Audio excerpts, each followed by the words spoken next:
이어서 물가 얘기입니다. 10달 만에 5% 아래로 내려왔습니다. 국제유가가 떨어졌고 또 한우 할인 행사 같은 게 많아서 고깃값도 안정세를 보인 영향이 큽니다.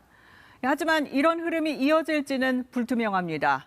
전기, 가스, 수도 같은 이 공공요금이 지금보다 더 오를 수도 있고 장바구니 물가로 통하는 생활물가 지수도 5% 넘게 뛰었기 때문입니다. 특히 매일 씀씀이를 고민해야 하는 먹거리 가격이 떨어질 줄을 모릅니다. 서영민 기자가 취재했습니다. 비빔밥 한 그릇에 11,000원, 김치찌개 정식은 9,000원입니다.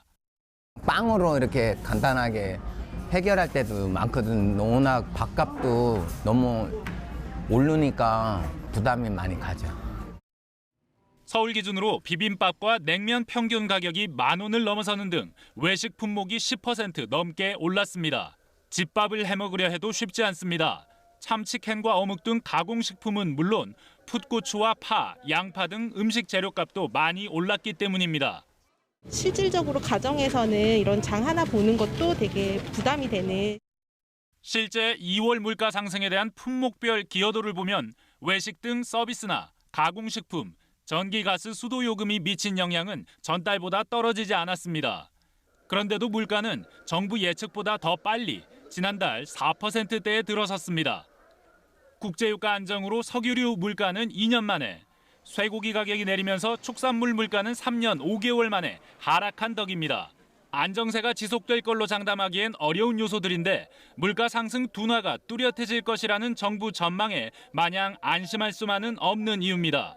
먼저 중국의 경제활동 재개에 속도가 붙으면 에너지 가격이 다시 불안해질 수 있습니다. 또 언젠가 올려야 하는 전기, 가스 등 공공요금도 걱정거리입니다.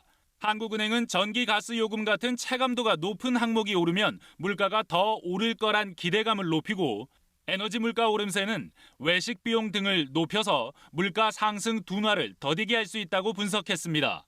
중국 경제활동 재개에 따라서 국제 유가라든지 국제 원자재 가격의 좀 불확실성이 조금 있는 상황으로 보십니다.